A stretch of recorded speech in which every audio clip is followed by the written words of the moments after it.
रिश्ते जरूरत से ज्यादा निभाने पड़े तो वो जंजीर बन जाते हैं, और वही रिश्ते को अगर समझौतों के साथ में किए जाए तो वो परंपराएं बनते हैं। बातें थोड़ा गंभीर है, वैसे ये वीडियो कल के वीडियो से ही कनेक्ट है, जहां मैंने आपको एक स्त्री के मनोविज्ञान के बारे में बताया था।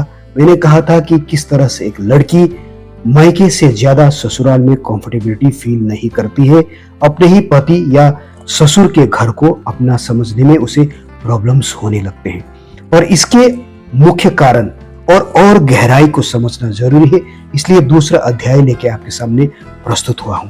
मैंने तय किया है कि मैं अपने वीडियो को 3 भाग में बनाऊंगा ताकि साइकोलॉजी के सारे ज्ञान आपको समझ में आए। क्योंकि मेरा वीडियो थोड़ा लंबा मजबूरी में करना पड़ता है, इसलिए मैं माफी चाहता हूं, क्योंकि समझना जरूरी है, इसलिए अंत तक बने रहे। वैसे मेरा वीडियो कोई कॉमेडी का या कोई फालतू ब्लॉग्स का या कुछ भी ज्ञान प्रदान या फालतू की चीजें मैं अपने वीडियो पे नहीं दिखाता, इसलिए थोड़ा लॉजिकल बातों को कहने में वक्त लगता है।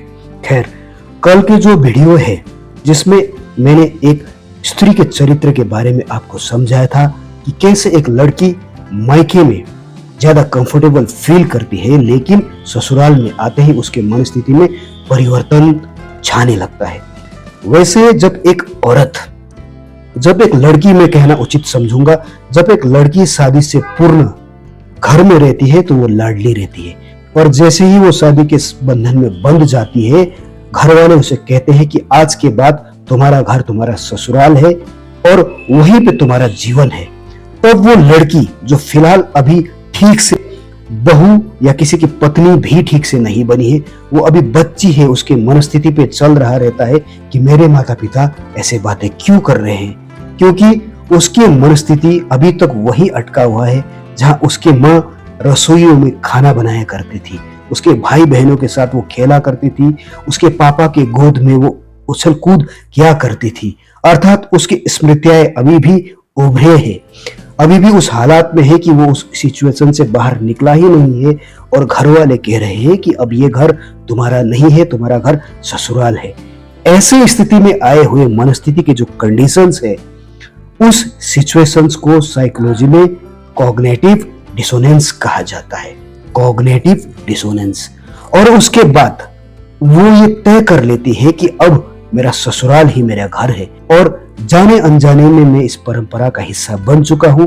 अब इस परंपरा, ये संस्कृति को मुझे मानना है, मुझे एक्सेप्ट कर लेना है कि मेरा दुनिया कुछ और है, मुझे नया शुरुआत करनी है। और इस नई शुरुआत करने की कशमकश मेंटल कंडीशन से जन्म लेता है इमोशनल डिसओनरशिप का, अर्थात एक भावनात्मक स्वामित्व जिसे वो स्वीकार नहीं कर पा रही है कि मेरा घर अब ये नहीं वो है। इसी कशमकश का कोई उदाहरण या कोई पहलू या कोई उत्तर आज तक किसी किताबों में या किसी यूनिवर्सिटीज में या किसी के जरिए कदाचित रखा ना गया हो, इसलिए वीडियो आपके लिए मैं बना रहा हूं।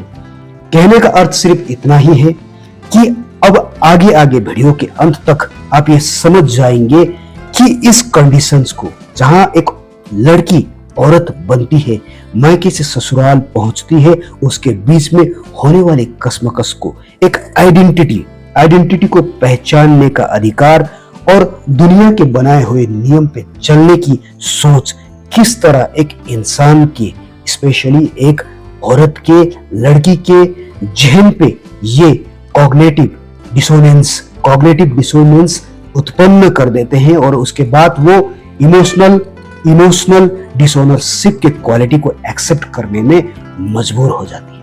आइए आगे लेके चलता हूं इस अध्याय में, स्त्री के सोच के दूसरे अध्याय में, जहां एक स्त्री अपने ही पति के घर, ससुर के घर, ससुराल को उतना अपना नहीं समझती जितना एक्चुअली में उसे समझने की जरूरत है। वास्तविकता में इंसान संपूर्णतः ना सही होता है ना गलत, पर कहीं कहीं ऐसे धारणाएं उसके जीवन पे आ जाते हैं जहां वो मजबूरी में जब परंपराओं का हिस्सा होते हैं तो वो अपने व्यक्तिगत आधार और अपने व्यक्तिगत विचार से थोड़ा सा वंचित हो जाते हैं। ये बात बहुत गंभीर है क्योंकि हर इंसान जब वो थोड़ा सा सिविलाइज अगर हो जाते हैं, संस्कृति को मानते हैं, धर्म को मानते हैं, परिवार में आते हैं, तो एक अभिनय करना पड़ता है, एक फिक्शंस कैरेक्टर्स उसे दर्शाना पड़ता है। और इसी कसमकस के कारण इंसान कभी कभी डिप्रेशन में रह जाते हैं। और खासकर एक स्त्री, एक औरत मायके से लेके ससुराल तक के बीच के सफर को समझने में थोड़ा वक्त लगा देती है, क्योंकि उसके मनस्थिति के कंडीशंस उसे मजबूर करता है कि वो दोनों पहलुओं को सोचे।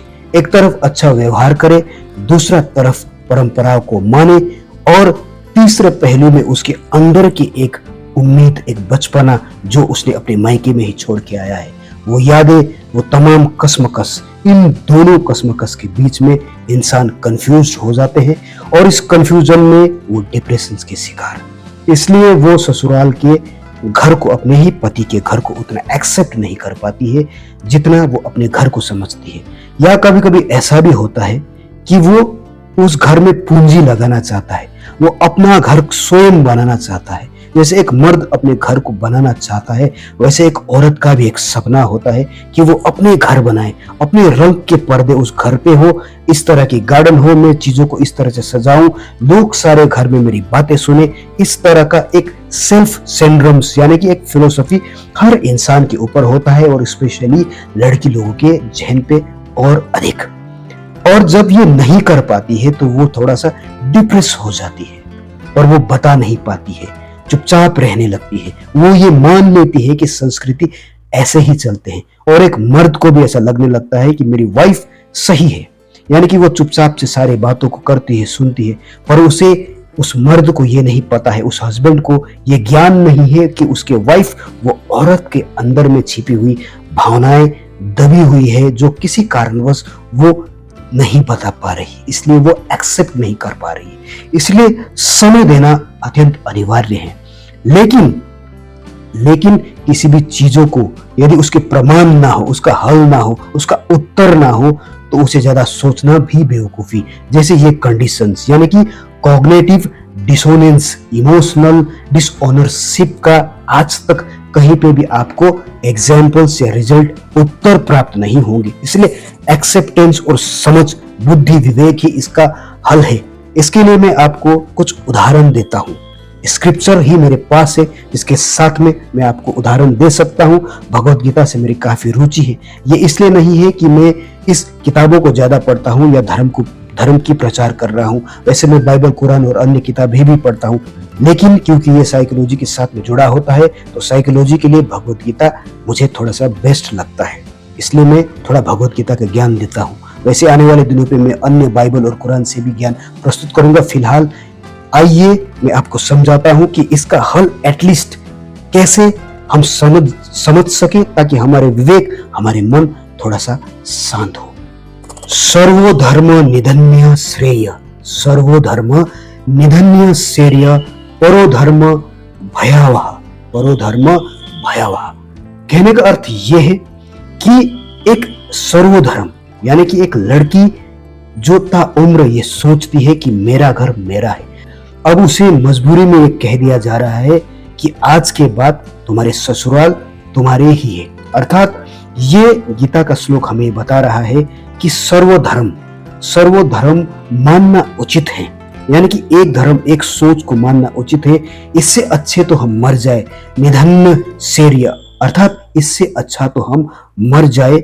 दूसरे धर्म, परोधर्म भयावह, यानी कि दूसरे धर्म को अपनाना, दूसरे सोच को एक्सेप्ट करना एक भयकारी बन सकता है, एक भयंकर विकार बन सकता है। इससे अच्छा है कि एक धर्म को माने, एक सोच को माने, उस पर चले, भले ही दूसरे धर्म को मानना पड़े, तो एक निधन्य शौर्य अर्थात मरना उससे बेहतरीन है। ये सोच उसके जहन पे है, किसके? एक लड़की के। अर्थात बचपन से उसे एक कल्चर सिखाए गए हैं कि तुम्हारे पिता, तुम्हारे परिवार, तुम्हारे भाई, तुम्हारे घर है। एक स्त्री चरित्र को डेवलप कर दिया गया है, और अचानक ये कह दिया जाता है कि आज के बाद तुम्हारा घर दूसरा है, तुम्हारे ससुर के घर ही तुम्हारे जीवन है।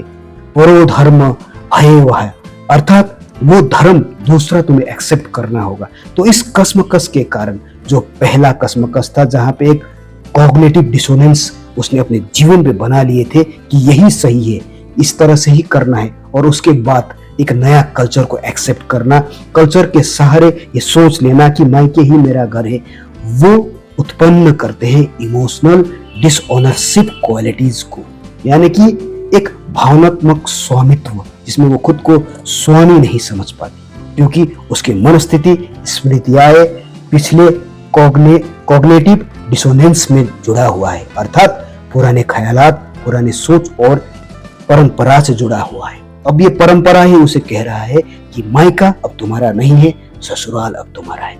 ऐसे बड़े कसमकस, ऐसे बड़े कल्चर्स की ज्ञान, सो कॉल्ड रिलीजन्स या परंपराएं हमें क्या करते हैं, डिप्रेशन के लेवल पे लेके जाते हैं, जिसका उत्तर किसी के पास नहीं है, और इसका उत्तर है तो सिर्फ हमारे ही पास। हमें एक्सेप्ट करना चाहिए। इसलिए मैंने पहले ही कहा था कि यदि एक विचार, एक सोच सही ढंग से हो तो परंपराएं बनते हैं। इसलिए एक रिश्ते को अगर हम सोच समझ के निभाए, सोच समझ के एक्सेप्ट करें कि ये ससुराल का घर भी मेरा ही है, मेरे पति का घर भी मेरा ही है, तब ये विचार नया परंपराएं बनाते हैं। इसे एक्सेप्टेंस कहते हैं।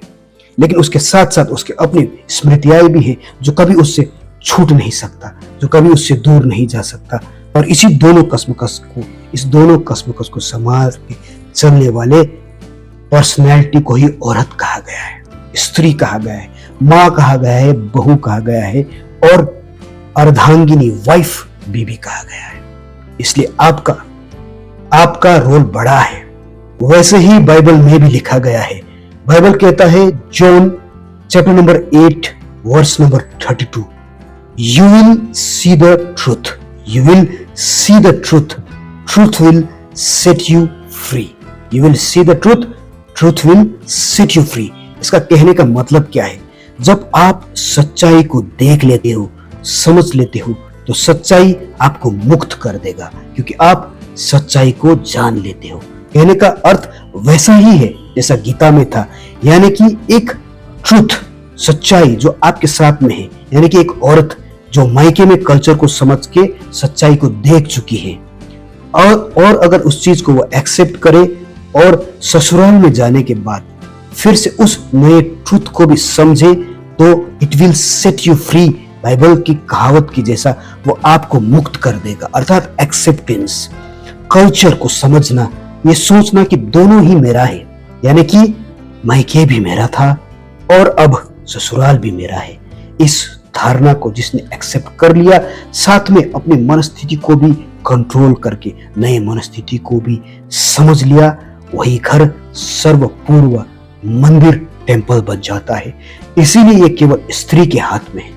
मर्द तो अपने ही घमंड पे, अपनी दुनिया पे है, घर बनाने में लगे हैं, रिश्ते को, सो कॉल्ड रिश्तों को संभालने में बिजी है। इसलिए एक औरत का, एक माँ का, एक बेटी का, एक बहू का और एक बहन का रिश्ता, अर्थात औरत का रिश्ता, फीमेल का रिश्ता बहुत बड़ा है, उसका सोच बहुत बड़ा है।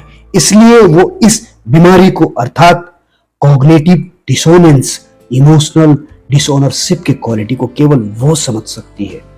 इसलिए आपके हाथ पे है, केवल आपको समझना है कि किसी चीज का कोई कभी कभी उत्तर नहीं होता है।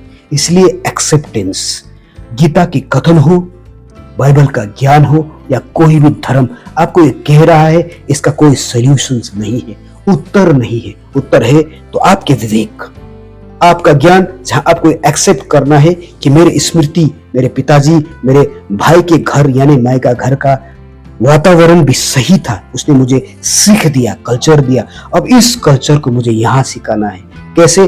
डिप्रेशन के होए बगैर, रिश्तों को संभाल के, आपके हाथ पे है संभालना, क्योंकि आप माँ हो, आप स्त्री हो। ऊपर वाले ने, भगवान ने या प्रकृति ने आपको एक कंडीशन को संभालने का एक बहुत बड़ा ताकत दिया है। इसीलिए तो आप घर को संभाल रही हो। इसलिए मायके की तरह घर को सोचिए, आप ही हो आपके उत्तर। अब इस वीडियो का तीसरा अध्याय, जहां मर्द किस तरह से गलती कर रहे हैं और किस तरह से उन्हें वाइफ को समझना चाहिए, या एक ससुर को, या एक माँ को, या उस मर्द के माता पिता अब क्या है, उसकी माता पिता है, लेकिन क्या उस मर्द के माता पिता उस औरत को अपने बेटी की तरह सोचती है या बहू की तरह, उस कैरेक्टर को भी समझना जरूरी है। इसलिए भाग के दूसरे अध्याय पे में तीसरे अध्याय पे जो अंत होने वाला है, डीप साइकोलॉजी के साथ में, लॉजिक के साथ में बताऊंगा। फिलहाल यहाँ तक की सफर देखते रहिए, बने रहिए इस लॉजिक के सफर में, क्योंकि मैं पहले ही कह चुका हूं, मैं माफी चाहता हूं, मेरा वीडियो थोड़ा लंबा करना पड़ता है, क्योंकि ये कोई हास्य व्यंग वीडियो नहीं है, नाच गान फालतू का वीडियो नहीं है, ब्लॉग नहीं है। ये आपके मंथन है, साइकोलॉजी है, जिसे आज तक किसी ने देखा नहीं है। इसलिए हो सके तो इसे इतना फैला दीजिए ताकि हर घर की औरत जो आज ये सोच रही है उसे ज्ञान हो जाए कि वास्तविकता में लॉजिक के साथ करने वाला एक्सेप्टेंस उत्तर क्या होता है। सोचिएगा जरूर। धन्यवाद।